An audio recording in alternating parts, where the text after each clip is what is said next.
Wayward Courier Chapter 26. The dull, cold gray stones of the changeling hive was far from inviting at the best of times. The remains of a recent battle, the broken bodies, and the blood of a dozen warrior-caste changelings were littered around what could reasonably be called a throne room. The queen, lying against the wall she had been flung against, watched in fear and confusion as two of the warriors responsible for the destruction around her glared at each other. "You monster!" the heavily armored stallion hissed, cradling an injured leg, supported by one of three similarly armored ponies. Despite a large number of assurances, the heavily enchanted metal had been close to useless against his former companion's weapon.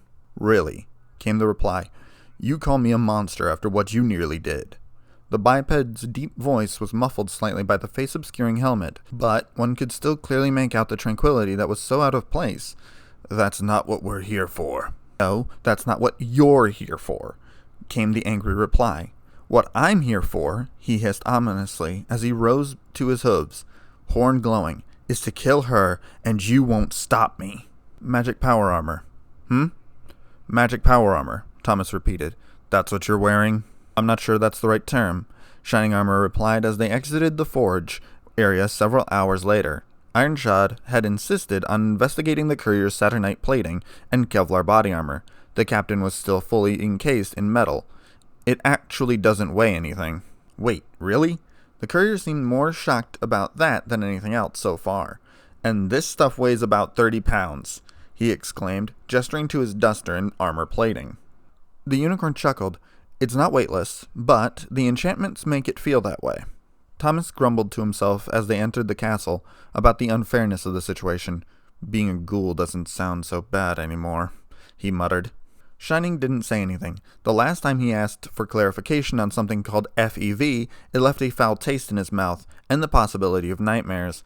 He had no intention of making the same mistake again. They attracted a large number of stares, both from the servants and the other guards. It was quite clear that this had been a very secretive affair, as more than a few thought it was nothing more than a set of animated armor. When they entered the throne room, Celestia listening to nobles droning, everything seemed to stop.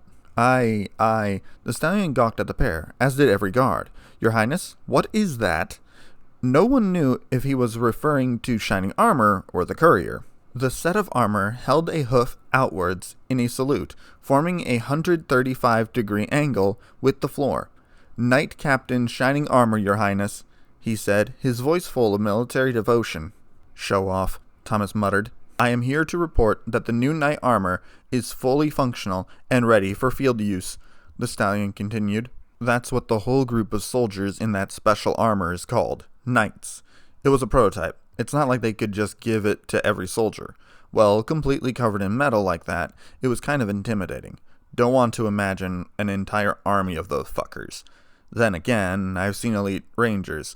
Those guys are terrifying. Hey, last I checked, the Brotherhood needs power armor. Rangers don't." Celestia really didn't appreciate us just walking in either. So, me and the captain, we ended up being escorted out of there. I think she gave him an order, though, because he went back to the armory. I got intercepted by one of those purple armored ponies. "She will see you now," the Batwing pony said. "Thanks, what's your name?" Thomas looked around when he didn't get an answer and was a little worried to find that the pony had vanished.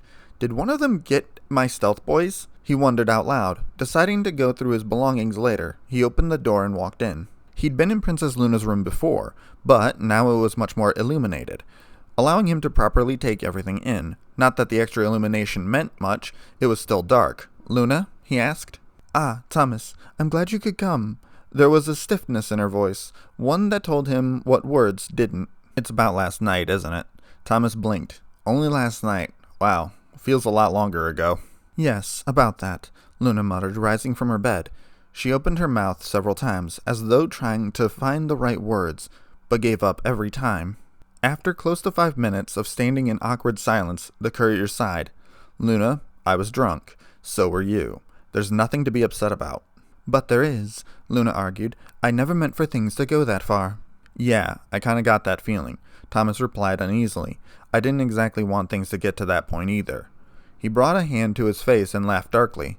"Wow, I've slept with so many people, and only now I actually care." Luna couldn't help but raise an eyebrow. "How many?" She shook her head. "On second thought, I don't want to know." "Look, can we talk about this later?" Thomas asked, looking uncomfortable. I don't want to be thinking about this when I get my transportal ponder back. The alicorn scowled at him. Fine, but don't expect to be able to dodge the subject again. I don't plan on it. The man smirked, holding up his hands innocently. A second later, his face turned serious. Look, I need to know what I'm getting into, where the changelings live, what kind of resistance to expect, that sort of thing. You'd be better off asking our intelligence staff, but I believe I can give you a rough overview. Luna walked around her room and levitated a folder. Understand that, until recently, the changelings were ignored as relatively harmless. The attack on the wedding was the first sign of aggression ever recorded. Wait. Wedding? Thomas tilted his head. This was the first he'd ever heard of any wedding. Yes, their queen led an assault on my niece's wedding. It was only through her actions and those of her husband that they were repelled. Luna shook her head. I would have helped, but 24 changelings managed to stop me from getting there in time. Thomas pondered this fact. Evidently, these changelings were much more dangerous than he had first thought. Then again, the same could be said of him. Sounds like a challenge, he muttered. Who's this queen? Chrysalis. Luna's scowl returned. A formidable foe, but she is likely weakened. Given how you fought against my guard earlier, I can't imagine she'd be too much of a threat. If she can use magic, one lucky shot is all it'll take, the courier said darkly. It probably won't kill me, but I don't have enough right-of-way if things turn to shit.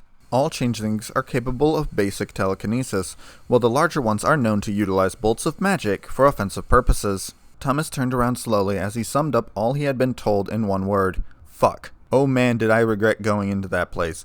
Absolutely nothing like the nest of dogs I'd cleared out earlier. I'm amazed I didn't drop dead of radiation poisoning when we were done. Oh yeah, we had backup. The next morning, shortly after a breakfast cut short, Shining Armor introduced Thomas to the other ponies that would be joining them. Unicorns? He asked. Isn't that dangerous? I've instructed them on the risks, and they're all willing to do whatever it takes, the captain answered. Before them stood 3 unicorns, wearing the full plate armor of the knights. The only way to distinguish them at a glance was horn and tail color. One had an ice blue horn and a tail as white as fresh snow. The second had a red horn and a tail that looked more like fire than hair, while the third had a dark gray horn and a deep velvet tail. I swear this is like the Brotherhood all over again, Thomas muttered. Author's notes. Can anyone guess what's going on? And yeah, writing in detail the salute that Shiny used in the first half of the wedding 2-parter makes it feel like the frickin' Nazi salute. And yes, Knight Captain, not exactly a promotion, more like entering a Spec Ops group while keeping your previous rank, if that makes sense.